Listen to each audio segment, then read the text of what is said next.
very happy that Edward has entertained very well the general public on Monday. He entertained the high school students yesterday, and today finally it's our turn to be entertained. So. Oh, thank you. Yeah, thank you very much. It's my pleasure to. I'm here to entertain, So, so today I am going to talk about one of the major topics of my own research, mathematical research, that I have been working on for many years, for decades, and that is the Langlands program. And specifically, I want to talk about recent developments in the study of a particular flavor of the Langlands program. Langlands program has many flavors. The flavor that has to do with Riemann surfaces. So the Langlands program for complex algebraic curves, or Riemann surfaces, two equivalent ways to think about it.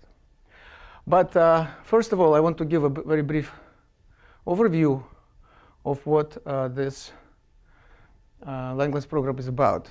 So here, I want to say, let me see. I have my notes here. So that's right. So a good framework to talk about the Langlands program is provided by André Weil. So it's actually a very good story. André Weil, the great French mathematician, was put in jail by the French authorities in 1940 for refusing to serve in the army. And while he was in jail, I guess he continued to work on mathematics, but also he wrote a letter to his sister, Simone Weil, who is actually quite famous, her own right, famous philosopher, humanist, and tried to explain to her what interested him in his mathematical research in a way that even a philosopher can understand. I mean, I kid philosophers. Some of my best friends are philosophers. So, and he formulated his approach as a kind of Rosetta Stone of mathematics, where, as you may remember, a Rosetta Stone has text written in 3 different languages, and just assuming that they express the same thing, just that gave researchers a way to learn about these languages and by translating from between those languages. And that's what André Weil talked about, 3 different languages. So what are the 3 languages in the mathematical Rosetta Stone? One has to do with number theory. Sorry about that. Number theory. That's on one side. And on the other side, you have Riemann surfaces, if you will. Riemann surfaces are complex algebraic curves.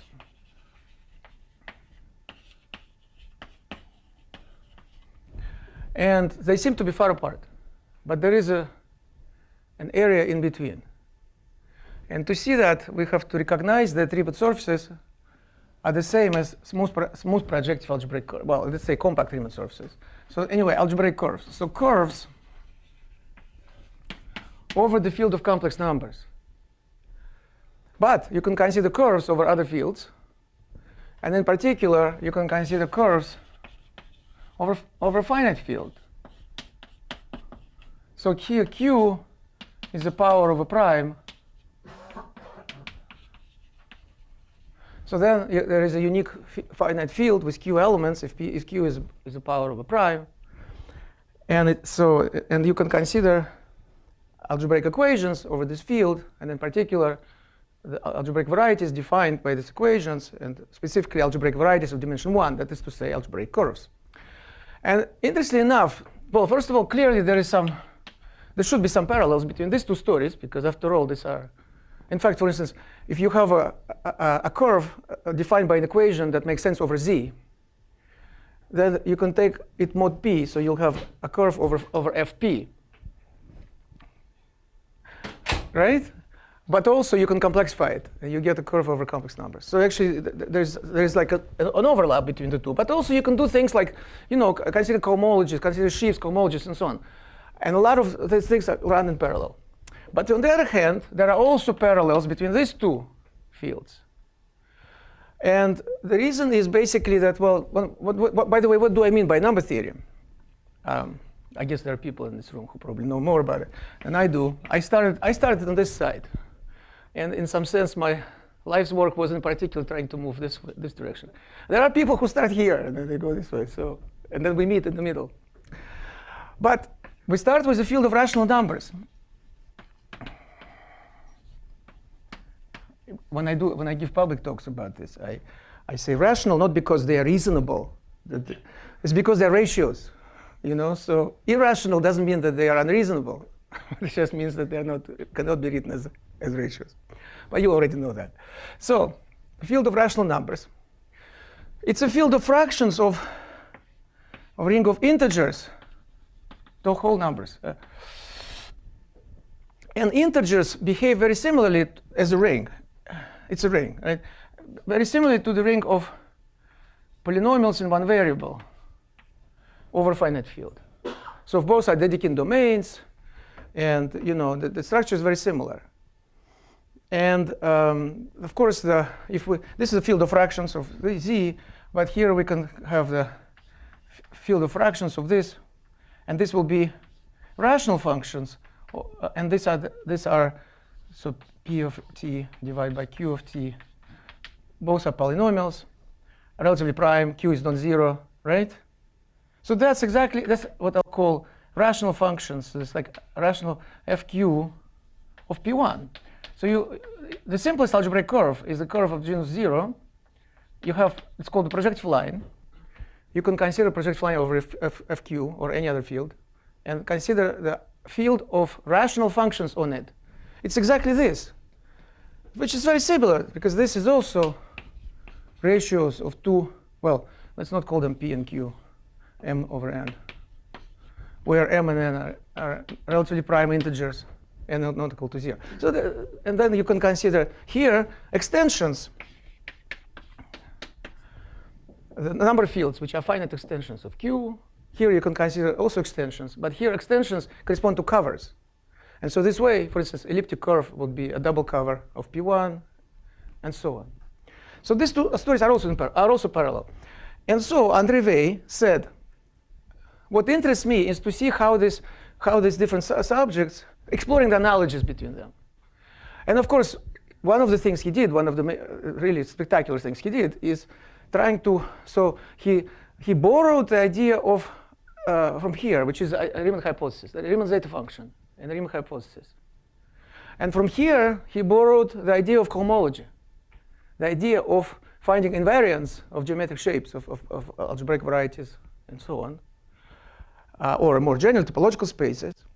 And he said there must be some cohomology theory here, so that we could also construct, based on that, some analog of zeta function, and then we'll have an analog of Riemann hypothesis. And indeed, this was done, and this is known as the Weil conjectures, were proved by first major work was Grothendieck, then there was Dwork, and the final step, the analog of the Riemann hypothesis, was completed by Pierre Deligne. Okay, so that's the general setup. Now, in brackets, I want to say also I want to argue that there is a fourth colon here, or the fourth language, and that's quantum field theory, which kind of goes hand in hand with this. But because of the connections here. These quantum field theories somehow have to do, they're not necessarily two-dimensional, but there are some theories which can be related to two-dimensional theories. And the two-dimensional theory is defined on a two-dimensional manifold, which will be Riemannian manifolds, which will be Riemann surface. So quantum field theory.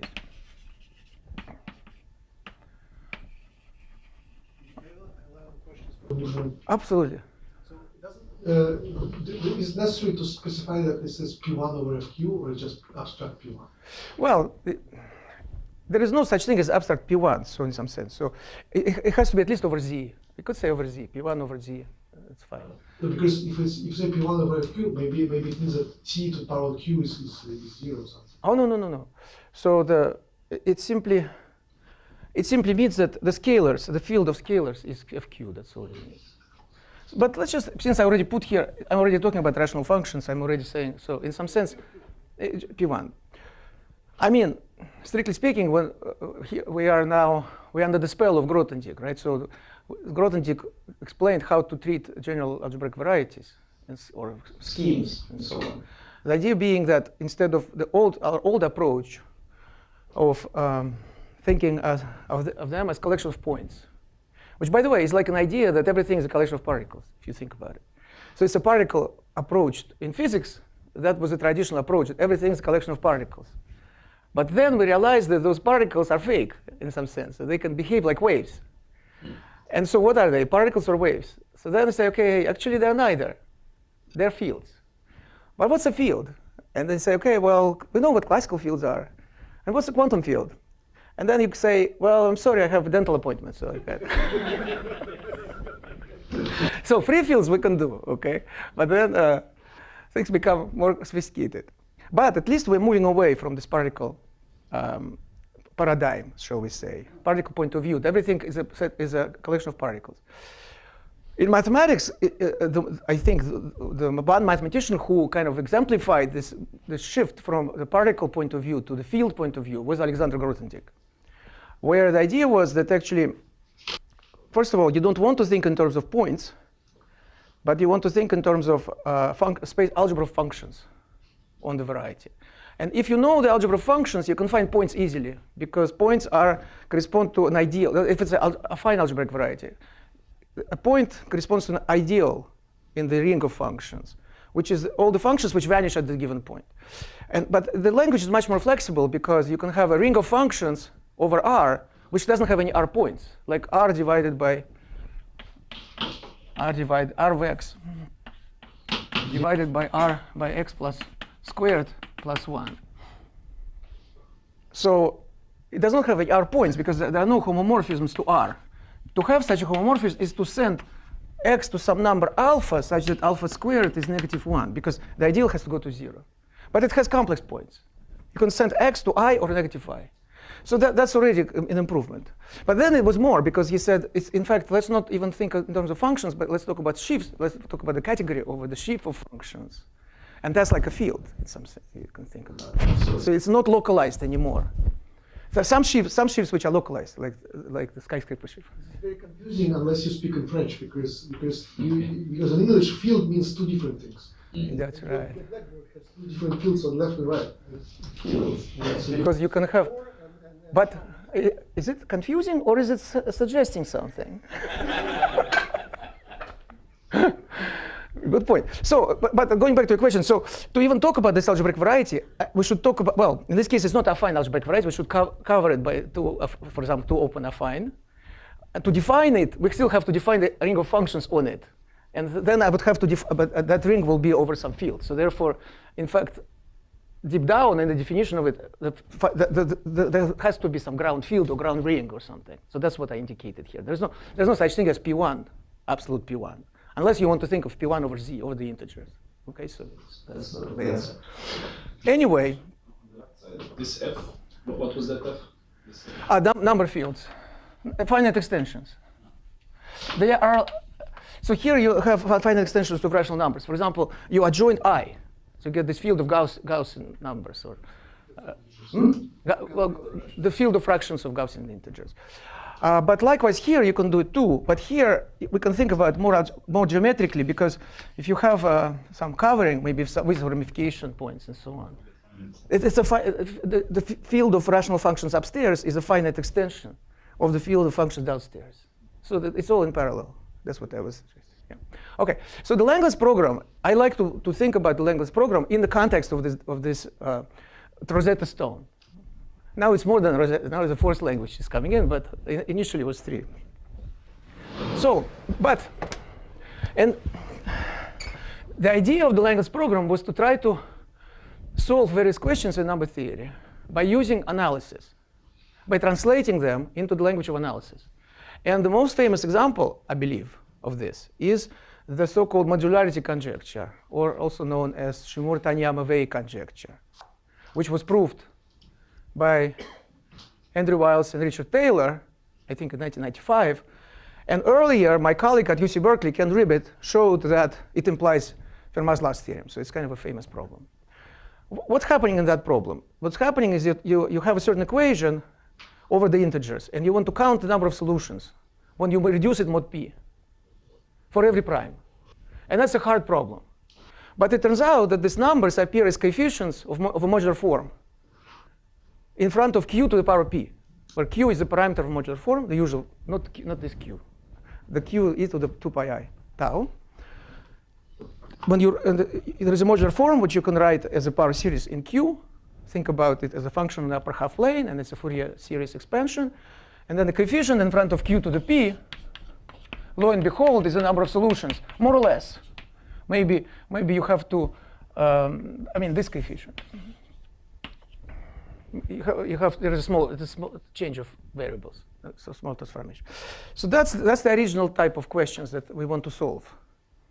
And Langlands came up with this idea that something like this could be done for a very large class of problems in number theory.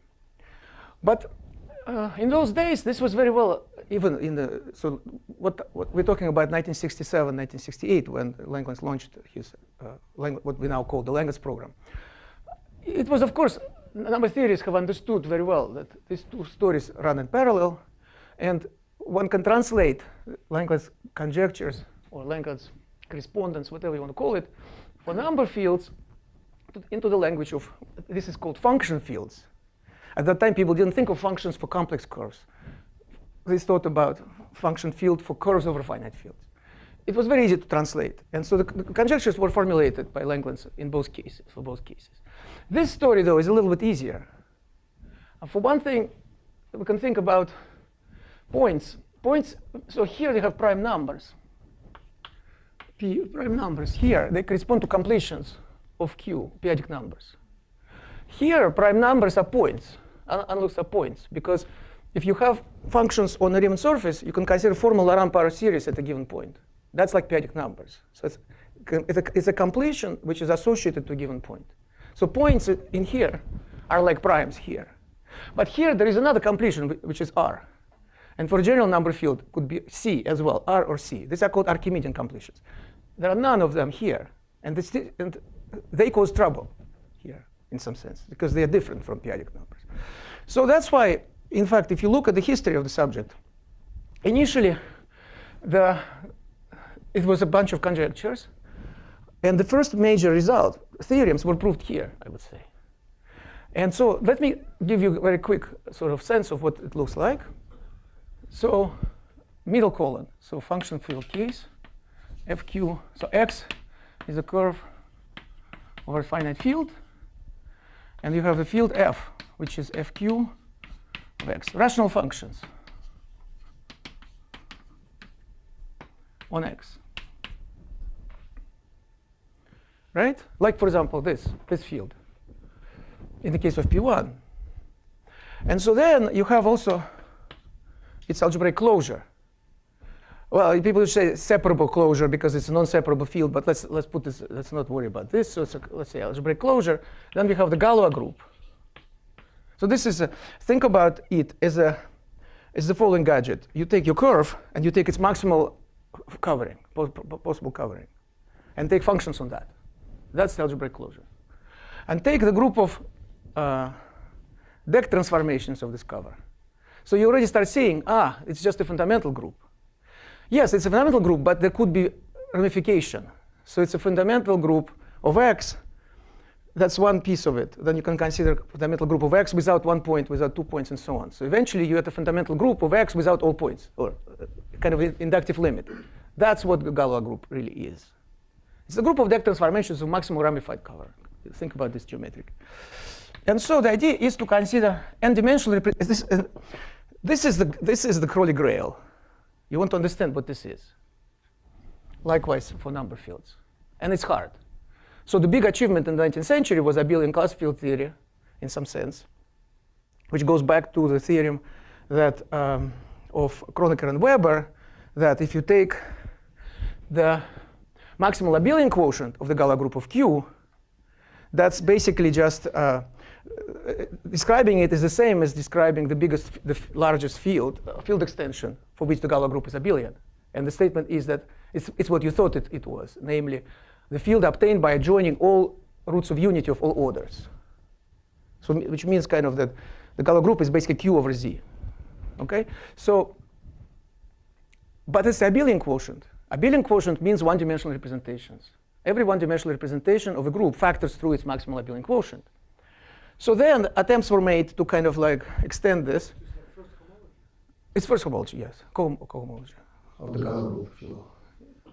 First cohomology. Fundamental group that this should be. Well. It's a commutative. So let's return to this later. I'm starting to feel some cross currents. So. One over computant. Yes. H over 1. I said. That's right. First cohomology of what? So this. Curve without points.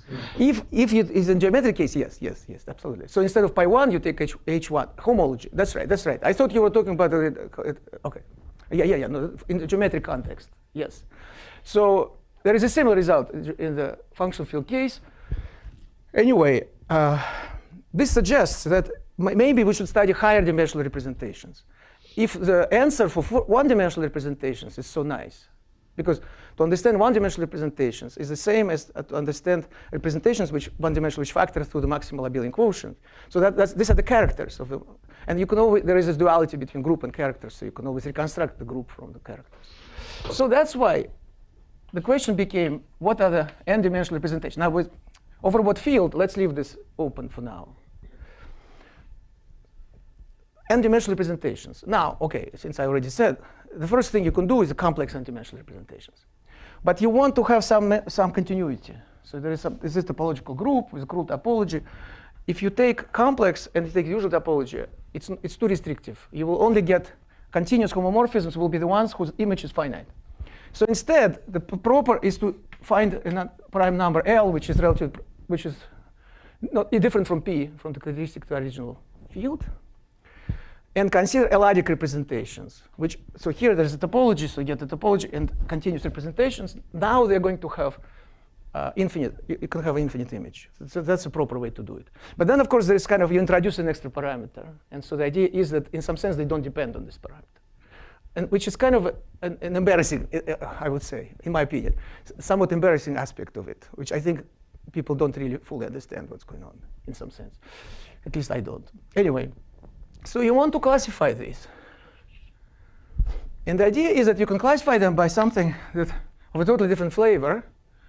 And maybe, you know what, let me. So you introduce what's called the ring of Adels.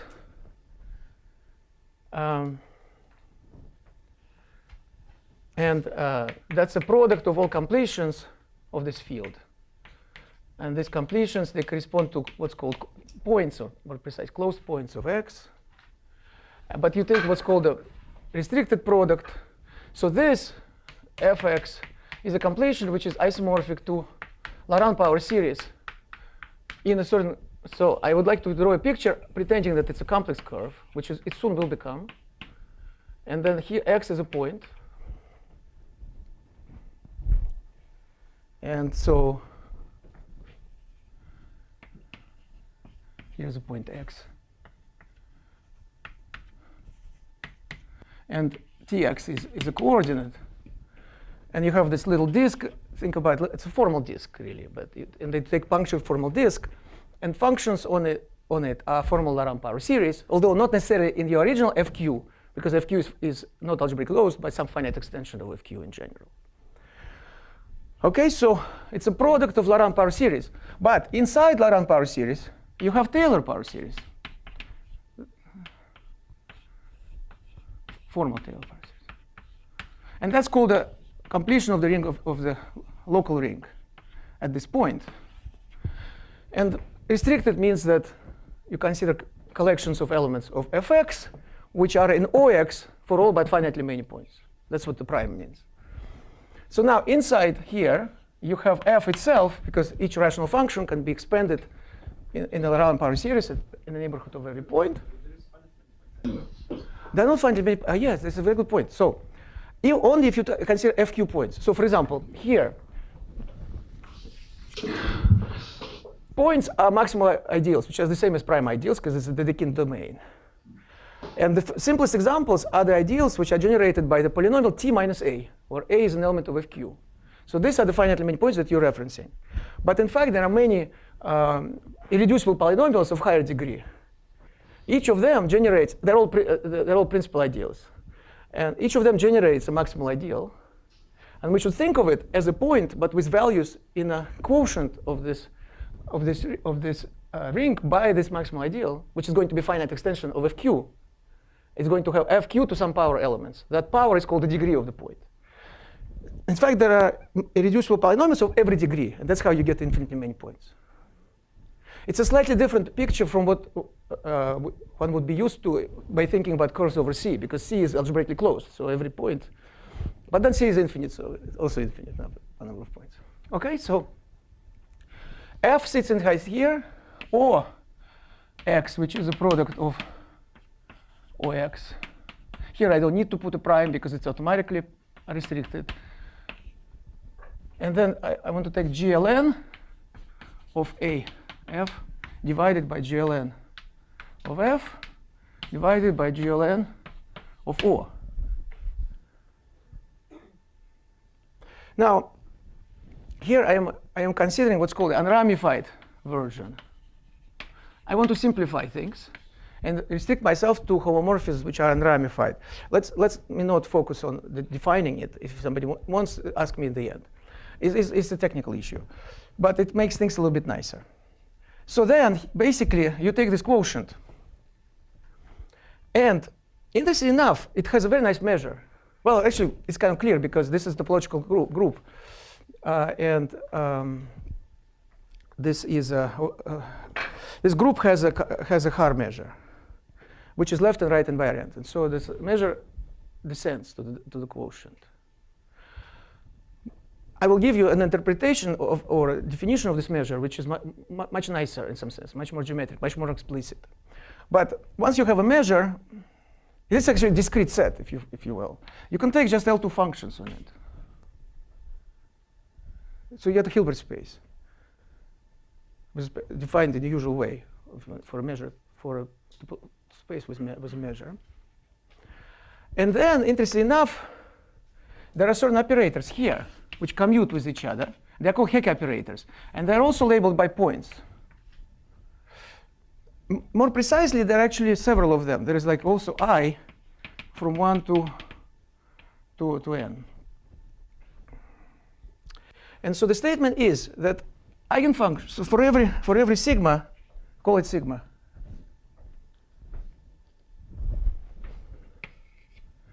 there is a unique eigenfunction. So sigma corresponds to an eigenfunction f sigma. And the eigenvalues of the Hecke operators on it can be expressed in terms of sigma. So because you see, these are, we can encode the eigenvalues as elementary symmetric functions of a collection of n non-zero numbers. So it's like eigenvalues of an operator and the coefficients of the characteristic polynomial of an n-by-n matrix. So we can think about joint eigenvalues of these commuting operators as, what do I want to call it? As Sx is a conjugacy class in GLN. So we have the collection of these eigenvalues. No, it's much simpler. It's just think about, let's say, n equal 2. So so you have hx1 f sigma is equal to alpha 1x f sigma, and h2x f sigma is alpha 2x. So you can think about these two numbers as encoding eigenvalues, but you can also write alpha 1 is x is equal to s1x times s2x, and alpha 2x is s1x plus s2x. And the other way around. Yes. Like this. You want to have F. That's right. You just write, these are characteristic polynomial. Think of the eigenvalues of these guys as coefficients of the characteristic polynomial. And think of this as the numbers. So that means that you think about a conjugacy class of the element Sx1, Sx2. So this is an unordered collection of n numbers. And the corresponding characteristic polynomial has coefficients which are going to be this and this. So this is a technical way to rewrite things. X. Yeah, this number will change, yes. You get a spectral curve. Yeah, but it's not really smooth. It's sort of a finite field. But in some sense, you could say that. Yes, yes, yes. In a way, it's a, yes, yes, yes, correct. Are we going to see the definition or will you? At the end, because I am like, yeah, I have still stuff to do. Let me get the main stuff out, and then we will come back, circle back to the more technical questions, okay? But here you have sigma of Frobenius, so that this group, more precisely, it's an unramified quotient through which we are now factoring, because I said it's an unramified representation, has the so-called Frobenius conjugacy classes, which are very fairly easy to describe. So let me just say like this, as if they are here. They're not actually here. First of all, there are not elements here. There are elements in the quotient of this group, but that's OK because we are only considering representations which factor through that quotient. And also, they are not elements, but they're conjugacy classes, which is fine because here also we have conjugacy classes. Because you can, of course, you can exchange this, and you still get the same. And so the statement is that under this correspondence, this data match. So here you have sigma of Frobenius. You see, Frobenius is conjugacy class here. Its image is a conjugacy class in GLN. Sigma corresponds to an eigenfunction. Its eigenvalues we will encode as conjugacy classes in GLN as well. And under this correspondence, this goes to this. So that's the Langlands correspondence for GLN. Essentially, I have to be careful. There is actually kind of, there's some care needs to be taken, but roughly speaking, that's what it is. Of course, there is a small issue that here they're going to be conjugate classes in GLN of QL, or more generally, there will be GLN of Q, some finite extension of QL. And here we are considering complex valued functions because you want to do L2. So you also have to fix an identification between the algebraic closure of QL and C, which is kind of unpleasant, but well, they actually, if you take the algebraic closure, maybe algebraic closure and completion, it can be identified with C by using Soren lemma or something like this. So there is this unpleasant element, which I kind of wanted to sweep under the rug, but because there is no rug, I mentioned it, yes. Give the sort of takeaway if you want, if you're in the first grade, right? Yes. Galois group on this side, no Galois group on this side. You have something else. Well, what's on this side? Hilbert space and commuting Hilbert space H So your Hilbert space of X and Hecke operators. Hecke. Oops. They are labeled by points of the curve, closed points, n number I from 1 to n. N is GLN. Oh, so if you were over here in Hilbert space and you saw these Hecke operators, you might think of the number theory? Not solve, find their eigenfunctions and eigenvalues. That's what solving means. No, it's a classic situation of integrable model, quantum integrable model. You have a Hilbert space, you have a bunch of self-adjoint operators, Hermitian, whatever you want to call it, operators acting on it, which commute. So they have joint spectrum. You want to find, ideally, you want to find eigenfunctions as well. But at the very least, you want to describe the spectrum. You want to describe the collection of joint eigenvalues. Those joint eigenvalues are organized as conjugacy classes in GLN of C, labeled by X, right? As I explained. Why conjugacy classes? Because there are n operators. We think of them as elementary symmetric functions of eigenvalues of an n by n matrix. Its conjugacy class is well defined by those elementary symmetric functions. The statement is that for every eigenfunction, its collection of conjugacy classes can be written as in this way, for one and only one sigma, which is a homomorphism from Galois to GLN. So this is an absolutely mind-boggling statement if you think about it, like why it should be connected. And honestly, I don't think anybody knows why, even though this has been proved. This is one of those rare instances where a big conjecture is proved, has been proved. First by Drinfeld, n equal 2, in the 80s, in late 80s. And then for n greater than 2 by Laurent Laforgue, around year 2000. Laforgue. Not to be confused with his brother, Vincent Laforgue, who also proved something, who proved essentially for general groups this correspondence, but in one direction.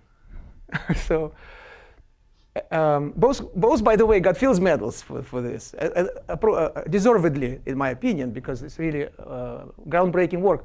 And n greater than 2 presents much more difficulty than n equal 2, so Laforgue definitely deserves it as well, because he had to introduce a lot of ingenious ideas in his proof.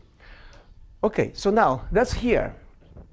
But now let us try to imagine what this correspondence would look like in the case when x now is not over fq. I'm kind of like wiggly line, so wiggly arrow. So replacing, what should we replace the left-hand side with, and what should we replace with right-hand side with? And on the left-hand side, it's kind of clear from what I already said, because in fact this unramified quotient of the Galois group is in fact essentially the fundamental group of X. Because remember, I said the F bar is the field of functions on the maximal ramified cover. But if you want, and then you take the group of deck transformations. But if you want unramified quotient, it's actually maximal unramified covering. And then the group of deck transformations is a fundamental group. More precisely, you have to pick a point, of course. But I want to emphasize one thing, which I kind of skipped. When I put this curly brackets, if you will, I mean equivalence classes. So a group of up to an isomorphism is not really a problem. So therefore, it doesn't really depend that much on the choice of a point. OK, so therefore, here we have an analog of this. This is a tau fundamental group and so on, but same principle. You obtain it by taking the maximal unramified cover of X, be it over finite field or over the complex field, and sort of taking the group of deck transformations of the schema of the cover, which are identical on the base. And that's how in topology we define the fundamental group, if you will, or one of the ways to define it. I mean, another way would be to consider loops, homotopy classes of loops, but one of the ways is to do it like I said. And in the context of algebraic geometry over a finite field, that's how it's defined, actually, because we don't want to make loops in that situation. At least nobody knows how to, at least I don't know how to phrase it in terms of loops. OK, so therefore, here we have so maybe a tau. Here is just the ordinary fundamental group. So how about considering equivalence classes? And here we don't have any issues. Just all treated as just an abstract group. Consider all. Now, so that's a topologist way to do it. But there is another way to reformulate, which has its advantages, which is more of a differential geometry's way, by using what's called Riemann-Hilbert correspondence.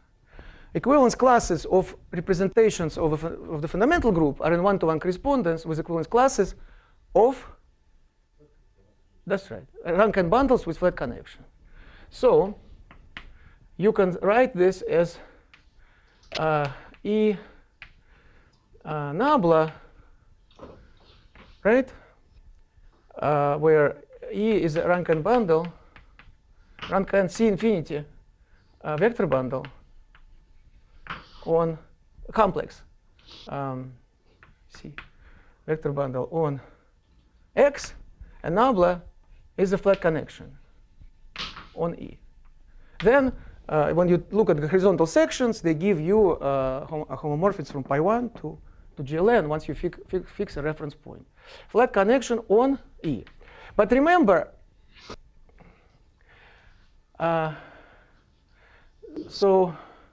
remember, X is actually holomorphic as a complex manifold. So in fact, this nabla has the holomorphic part and anti-holomorphic part. And we can say the anti-holomorphic part defines a complex structure on a holomorphic structure, because now we know which sections are holomorphic. They are annihilated by nabla d bar, so to speak. So there is nabla z, nabla z bar locally, if you choose coordinates z and z bar, holomorphic and anti-holomorphic. So this can be rewritten, and I will say it maybe like this. Maybe E whole, maybe E whole, and then nabla whole, where this is a holomorphic rank n complex vector bundle on X, and this is a holomorphic flat connection. But now the word flat becomes redundant because it's one-dimensional holomorphically, so there is no curvature equation. So just a holomorphic connection. It's the same as this, and also gives you this, right? So that's the language which nowadays people think, usually talk about in this case. So that's on one side, fairly easy. The quality of the last line, the previous line is the Riemann. That's right. That's just apology. The last apology. No, the last is easy. It's because the connection has two parts, holomorphic and anti-holomorphic. I'm not sure I understand. That's called Riemann-Hilbert. No? No, I think it's the fact that you can choose the complex structure, and then it becomes the holomorphic connection. No, I don't choose. It's, if I have this datum, it gives me this. The first datum is topological. No, it's not topological. No, it's not topological. It's a connection.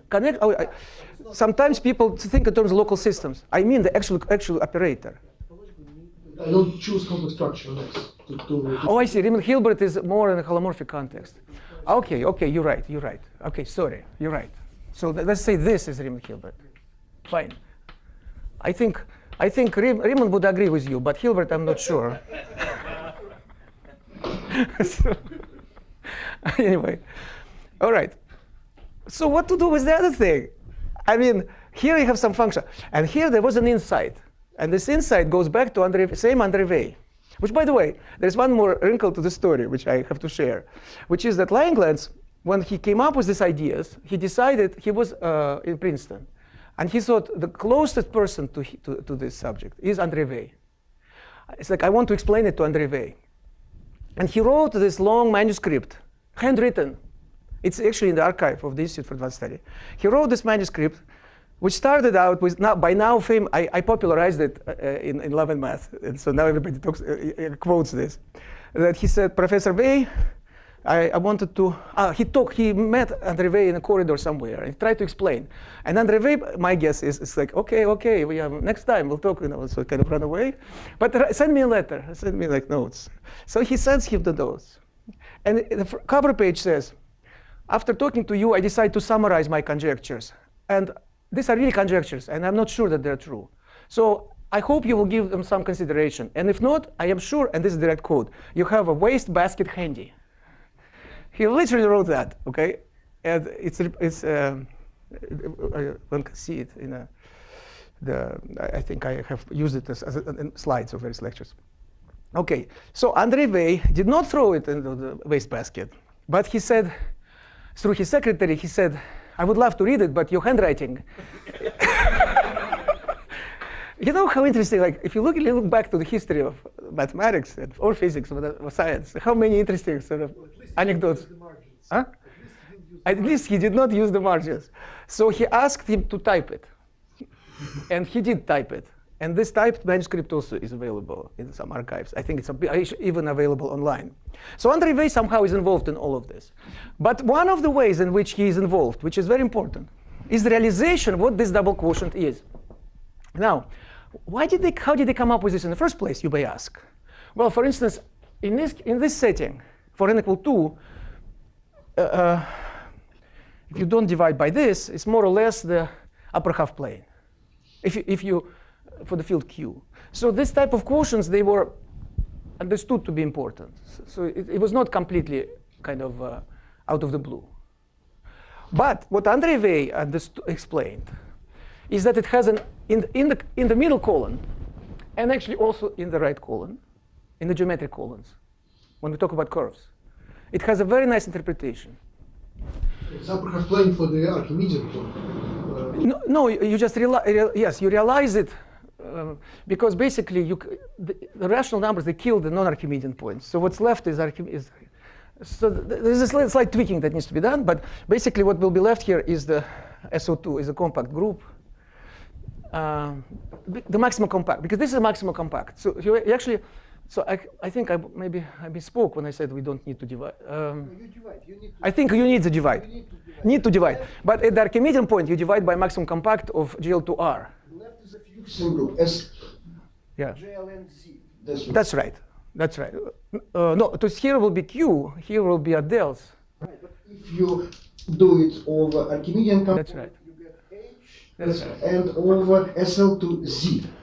That's right. What will be left from this side? Yes. That's right. So this is GL2Q, Yes. which is like GL2Z times the difference between the two. Right. That difference disappears, but what's left is SL2Z, and what's left here is a maximum compact of SL2R. So that's how you get. That's right. So it's you get a modular curve. That's right. Okay. So, but here's the thing which kind of gets everything running in the complex case, is the realization that this double quotient is the set of equivalence classes of rank n bundles on X. This is absolutely stunning, right? That all of a sudden, see, already we brought into our story bundles with flat connection on the left-hand side, on the Galois side. But now, on the automorphic side, rank n bundles themselves make an appearance because you have this double quotient. I don't want to write again, just this one.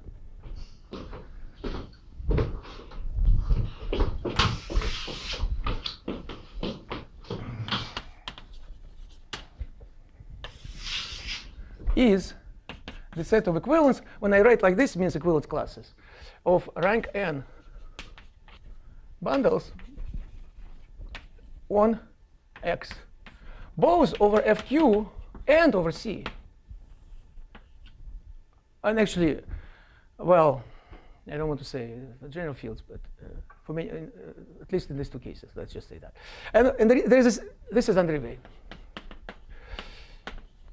And it's very easy to see why, because you see, and I will explain it in the case when X is a complex curve, Riemann surface. So the statement is that here, of course, we have to be very careful what we mean by a bundle, because a bundle, by definition, is another variety which fibers over your variety, where fibers are isomorphic to your group. And the group acts, so it's a torsor, so the group acts from the right, fiber-wise. And the crucial point, that for every point in the base, there is a small neighborhood of this point in whatever topology you have chosen. That's why topology is important.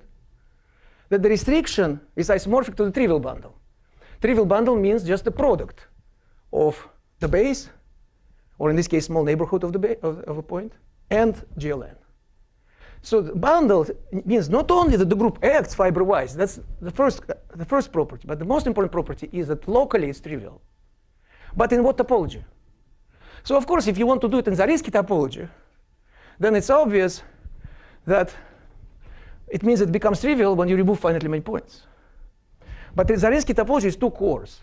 In algebraic, so another possibility is analytic topology. That's much nicer. So then small neighborhoods are small disks, or like small open patches. So then you get more interesting. But it turns out that this is all the same. So Zariski is the same as analytic, and in algebraic geometry we also have étale topology. So which means that it becomes locally constant after étale base change. So by doing sort of a finite cover, pulling back to the finite cover. And there is also, Grothendieck introduced other topologies, like finitely, fully faithful, finitely flat, and so on. FPPQ, and the other the four-letter abbreviations. Turns out that they're all the same. Now, so let's think about Zariski topology. So the thing will become trivial after we remove finitely many points. But also it's trivial on the disk around each point. Therefore, so you have a bundle for about which you know these are holes in the Riemann surface. Maybe you know what? Yeah. Do a nicer. Oh, wow, okay. So, but actually, you know, it's not bad. We are. I'm kind of. I can wrap this up quickly, as soon as I explain what's going on. So, say it's trivial. It's trivial on the disk around any point. Okay, it could be analytic disk, it could be formal disk. And it's an easy to prove fact in algebraic geometry that it is so for formal disks. And it's also trivial outside of these points. So you see, you have a check cover. You have a union of these disks, and you have complement of those points. And what are the overlaps? What are the overlaps? Anybody? Punctured, exactly, punctured disks. But they're small, so then that's a start. So they're more like punctured analytic disks, if you like analytic topology. Or they're punctured formal disks, on which functions are formal around power series. I will take the second view. So you need transition functions. But transition functions are going to be, let's call this x1, x2, x3. Transition functions are going to be gi, I from, over some set, in this case 3 elements, which will be an element of the group GLN, formal power series of some coordinate, local coordinate. You see, but that's my what I called fx. So you get an element. So together they live in a product of I from one I and I. But that is inside the Adels. Because the Adels, the ring of Adels is a product. Sorry, GLN of the Adels are an Adel is a collection of elements of this formal power series for every point. So here we take almost everywhere one identity element, and at our points x1, x2, x3, say, we take the transition functions. Do you see that? So transition functions give you an Adel, an element in GLN of Adels. And what about this? So, of course, the point is that it's not uniquely determined, because I can change trivializations. I can change trivialization on each disk. That's why I have to divide by this. I have to change the trivialization by outside of the points. That's why I divide by this. So that's how you see it. That's a crucial element. So then next, what do you do? So you could say, oh, let's consider some functions here, and let's introduce analogs of Hecke operators. And that would be a natural course to take. But that's not what the subject, not the course that the subject has taken. Because people who worked on this initially, at least, and well, up to now anyway, came from algebraic geometry. And for an algebraic geometers don't like analysis. It might be a strong statement. There's an old joke. Gelfand, at his seminar, he repeatedly told this joke about Naimark, who was his co-author, who was also a great mathematician. And they both wrote books and made discoveries, Gelfand-Naimark theorem.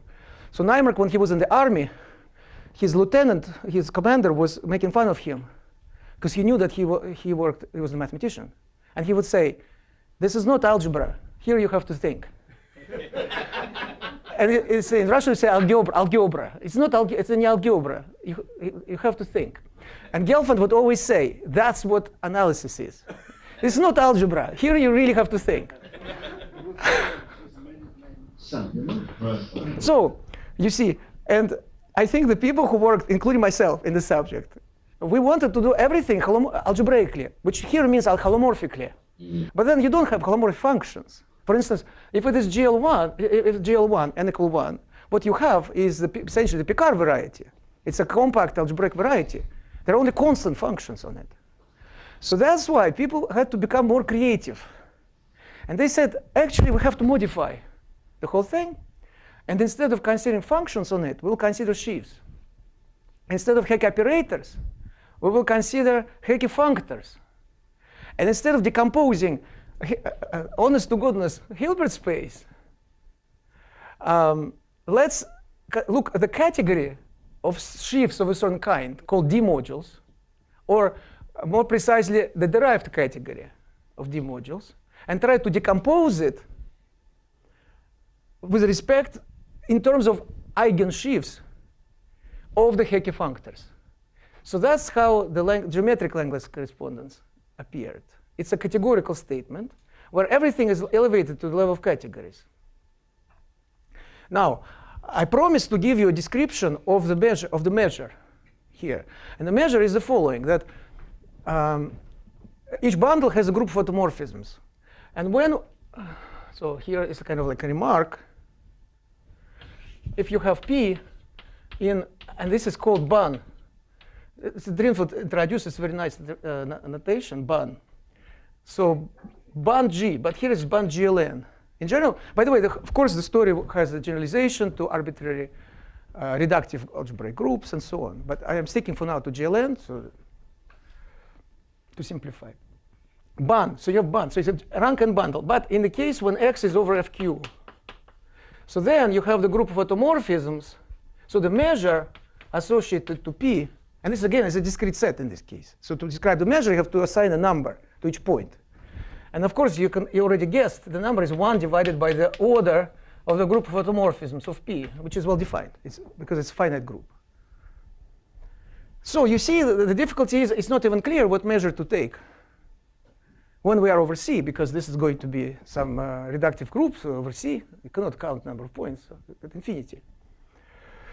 So that ship kind of sailed, and it became this big project of trying to first formulate the notion of Hecke eigensheaves, construct Hecke eigensheaves, and then eventually prove the equivalence of categories. So you have a category of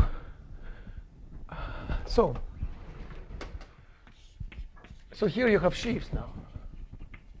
But then you have a category of sheaves, and here you view this as points of a modular space, of another modular space of flat holomorphic bundles. So here you consider sheaves which are D modules. Here you consider sheaves which are coherent sheaves or quasi-coherent sheaves. Or more precisely, they're called, what are they called? Incoherent sheaves. OK, so don't ask. OK, so it becomes more sophisticated. And in that formulation, it was proved recently by a team led by Dennis Gaitsgory and Sam Raskin. And Dennis got a breakthrough prize for this work recently, fully deservedly, in my opinion. It's a really major breakthrough. Now, however, what emerged also, so maybe I should mention one thing, that Beilinson and Drinfeld work was fundamental. And since there are people here who are interested in conformal field theory, I want to mention that the construction of Beilinson and Drinfeld, which is incorporated in the work of Gaitsgory, Raskin, and others, relies on a certain construction which comes from, number one, representations of affine Kac-Moody algebras. Number two, conformal blocks. But at a weird value of the level called the critical level. And so, in fact, this is how I got involved into the subject. And you can read about this in my book, Love and Math, how it happened. But one of my early works was with Boris Feigin, where we were able to describe the center of the enveloping algebra of affine Kac-Moody algebra in terms of the dual group. So the dual group also appears if we were to replace GLN here by G. Here it will be homomorphism not to GLN, but to so-called Langlands dual group. And so what we got is the description of the center in terms of the dual group, so-called opers. And so conformal field theory kind of is lurking in the background. And that's one of the reasons, not the only reason, one of the reasons why I said quantum field theory is a kind of a separate language here. There is another also interesting way in which it appears through supersymmetric Young-Mills theory, which was started in the work of Kapustin and Witten, but also I should mention Nikita Nekrasov. He wrote a paper with Witten on the subject, and also connecting it to his work on instanton Nekrasov partition functions and so on. OK, However, so this is now, that would already be interesting. And that's how I would end my talk 6 years ago. However, there is also, so this is called geometric Langlands correspondence. Langlands correspondence, or categorical. However, you can also do functions.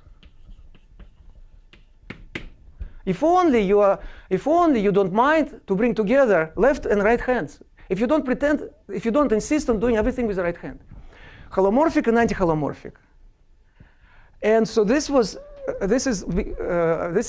a work by, so maybe here I should write, Beilinson, Drinfeld,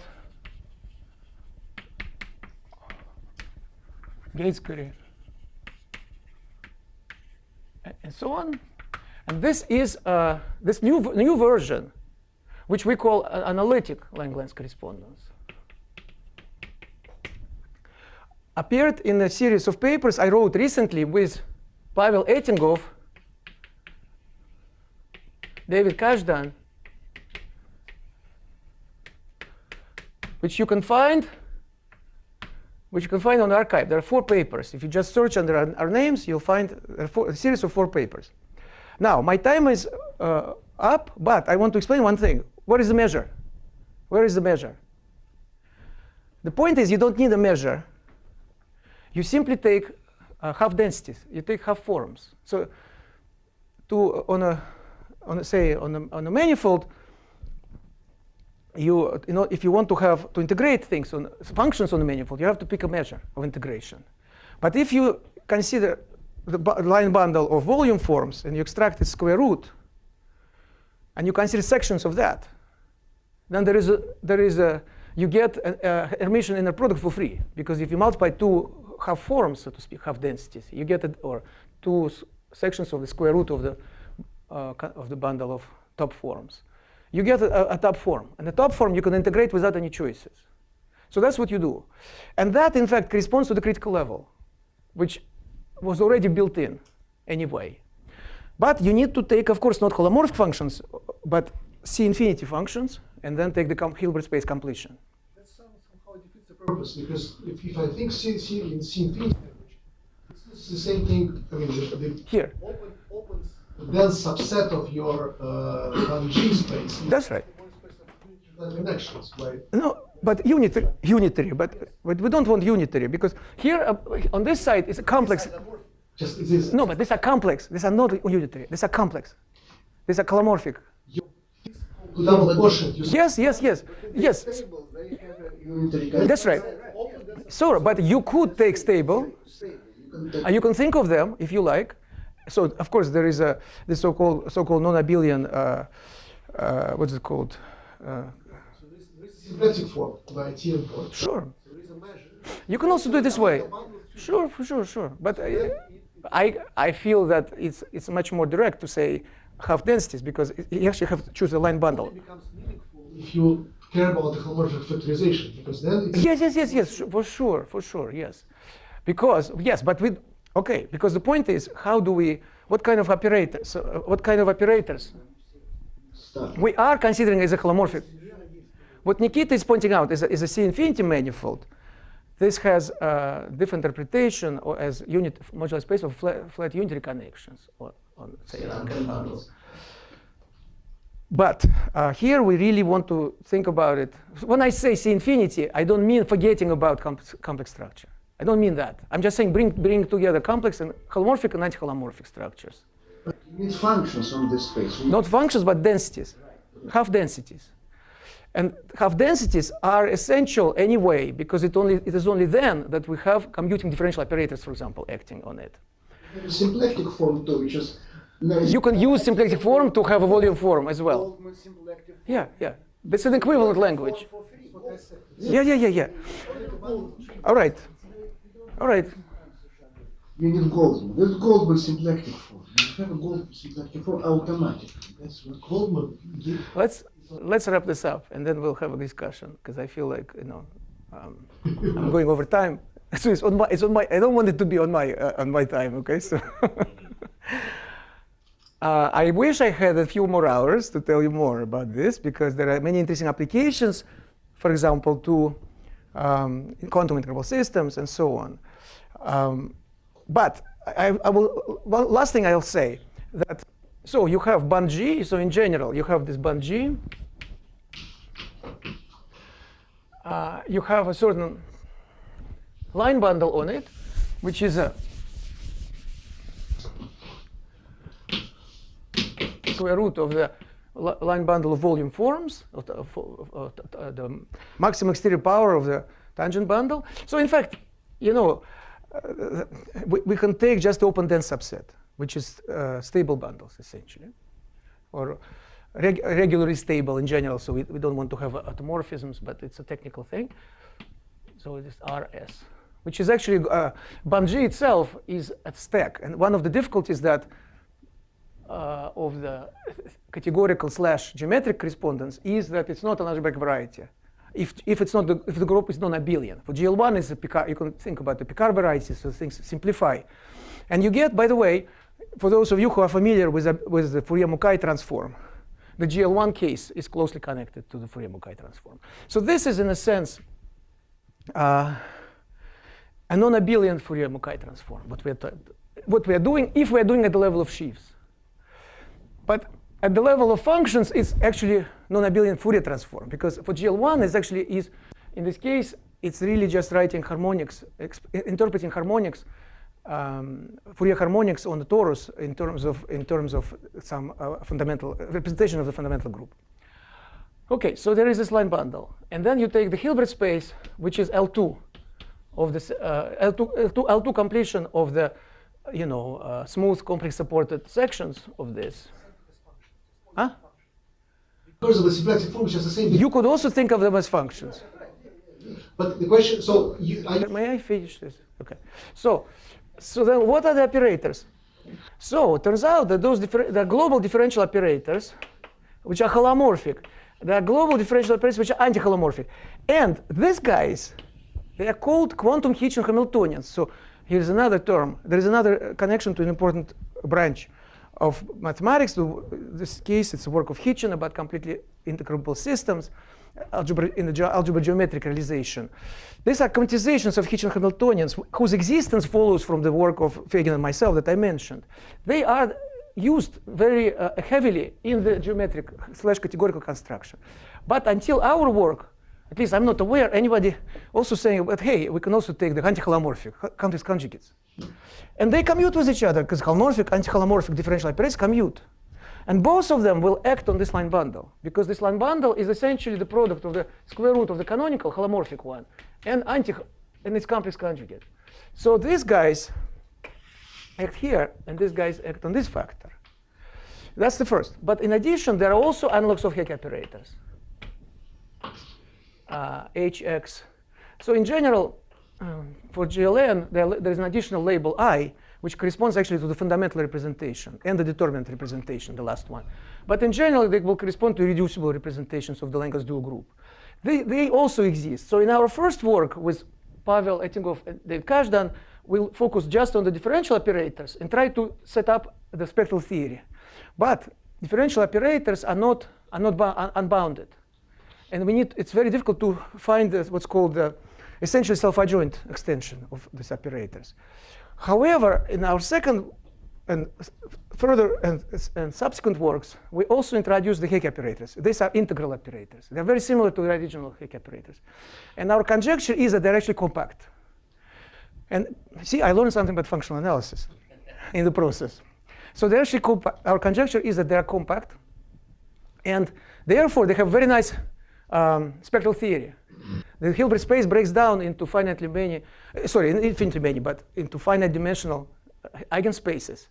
But because they commute with the differential operators, we can then be sure that the differential operators act on each of those. And we can, because we know that the spectrum of these operators has to do with opers, we can describe the eigenvalues in terms of opers. And the answer is that the spectrum of these guys, the joint spectrum of these guys, spectrum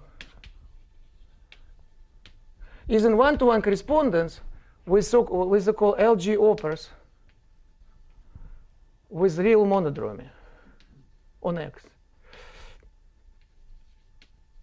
And this is very interesting because, for example, if this group is PGL2R, one example of this is the uniformization. So these are Fuchsian differential operators. And we want Fuchsian differential operators with real monodromy. And uniformization, for example, gives us one of those. So here I have two experts on this, Leon Kazhdan and Nikit Nekrasov, and many others, I suppose. But they have done actually some original work on this. So those operas appear here as describing the spectrum. But see how nice. Here, the spectrum was described by homomorphism from the Galois group to GLN, or in general, LG.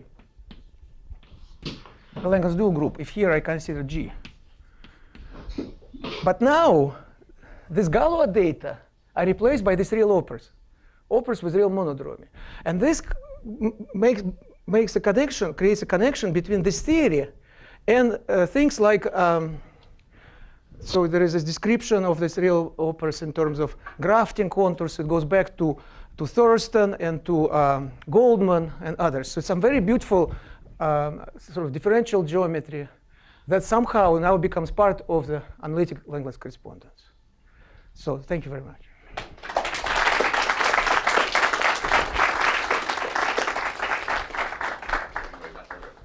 Very good. Any questions or comments? Now two functions to the vanilla. I'm going to ask a question to the speaker. Yes. Okay? Yes, excuse me? Okay? That's how we do it. All right. Good. Could you explain how the Langlands duality groups and the Langlands dual groups fits into this in Yes. a short, simple way? Sure. Okay. Of course, yeah. So the idea is the following. Suppose you have let me erase this. Suppose you have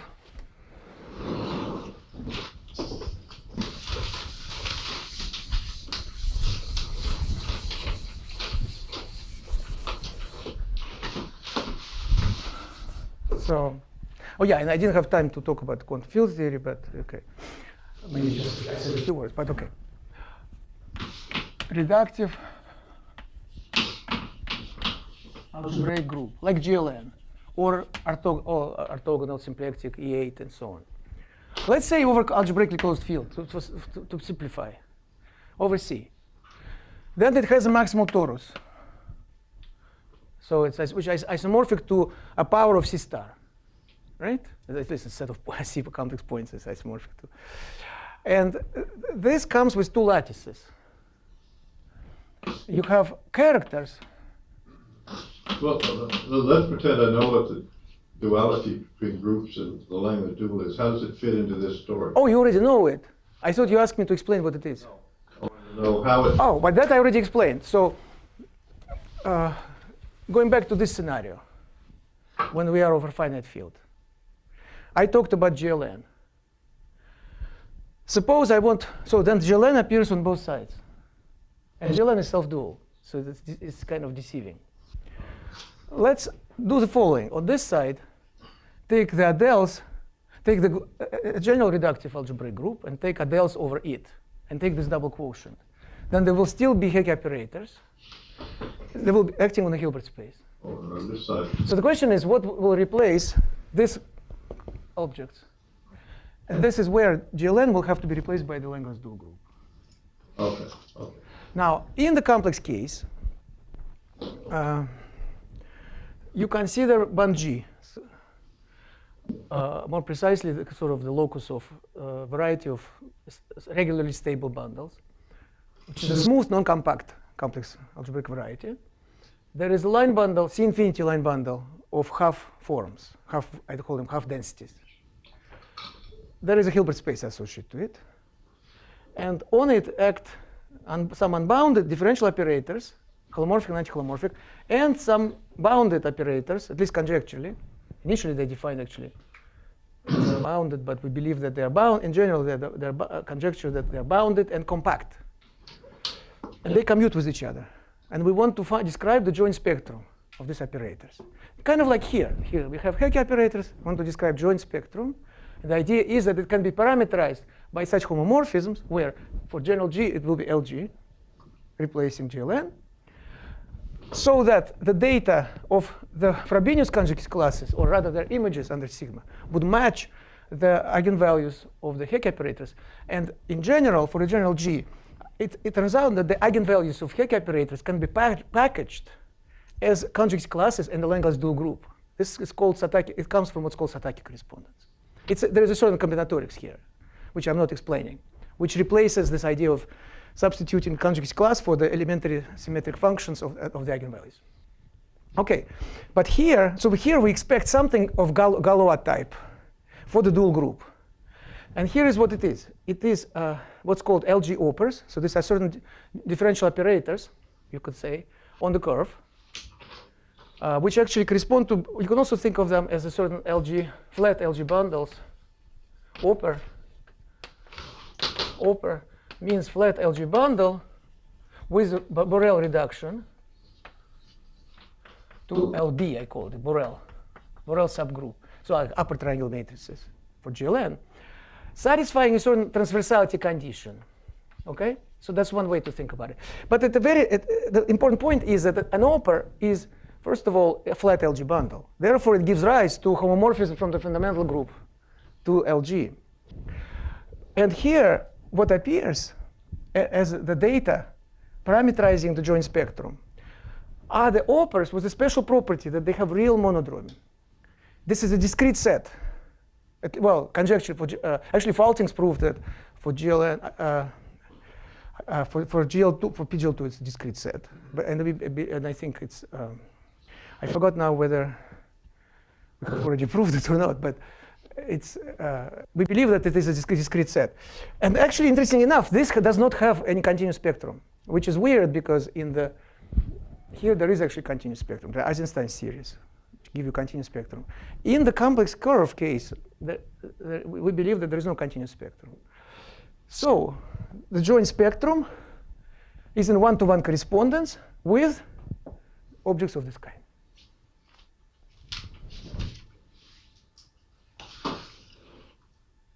Okay, any more question or comment? Is the absence of discreteness of the spectrum has to do with the fact that the volume of that space is finite, or the volume of that space, or volume is maybe infinite. But it has to. I think it has to do with the following. That there is such a thing which is called functoriality in Langlands. Most people know about Langlands correspondence, but there is also functoriality. And functoriality has to do with the fact that how these correspondences behave with respect to homomorphism between different groups. And the point is that if here you have another group, LH, then you have this way to assign to Galois data for H, it maps to Galois data for G. Therefore, there has to be a way to go from automorphic forms for H to automorphic forms for G. And in fact, Eisenstein series come this way in the case when LH is a torus, maximal torus. Because here, any homomorphism essentially is allowed. But here, only the ones which are oper homomorphisms, under which, first of all, the group has to have a SL2 triple, has to be non-abelian. And it has to be homomorphism of groups for which the SL2 triple of LH goes to SL2 triple of LG. And there are very few such homomorphisms. So this is one indication that you should not have Eisenstein series. And if you don't have Eisenstein series, it's kind of clear that there shouldn't be any continuous spectrum. But there could be other explanations. But that's sort of one that I consider kind of convincing. But do we have Laplace operator? Because in number field, yes, we have many Laplace operators. Original Langlands, yeah. Like yes. regular representation. But then, so these are Casimirs. These holomorphic differential operators called quantum Hitch Hamiltonians. They come from the center, but for the enveloping of Kac-Moody algebra, affine Kac-Moody algebra. So you could. Casimirs DD bar, because Casimirs they are like equals to rank, like for original Langlands of a number. Yes. Yes. For SL2, one Casimir. That's right. And that's quadratic. So for SL2, there will be quadratic differential operators, holomorphic differential operators. There are 3G minus 3 of them. More precisely, the algebra of global holomorphic differential operators acting on the square root of the canonical line bundle is a polynomial algebra in 3G minus 3 generators. If the group is SL3, there will also be cubic operators, and so on. So they correspond to Casimirs. But the Casimirs in the affine algebra, they are called higher Shugawara or Siegel-Shugawara operators. One last short. in physics. Yes. So this, DT bar. I remember when the physicists discovered, and then Atiyah pointed out that Langlands duality in groups was generalization of electromagnetic duality. Yes. So does that suggest there should be a physical connection? Yes. And so that's what happened. So I mentioned briefly work of Kapustin and Witten, 2006. 2006, Kapustin and Witten.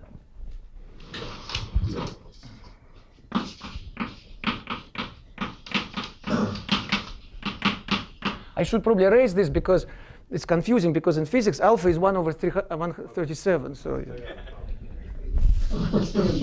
So Kapustin and Witten in 2006 gave an explanation of the link between electromagnetic duality, which was theorized in the 70s to exist in n equal 4, maximal supersymmetric pure rank Mills. And so that was work of Montanin and Olive Knights and Goddard Knights and Olive in the late 70s.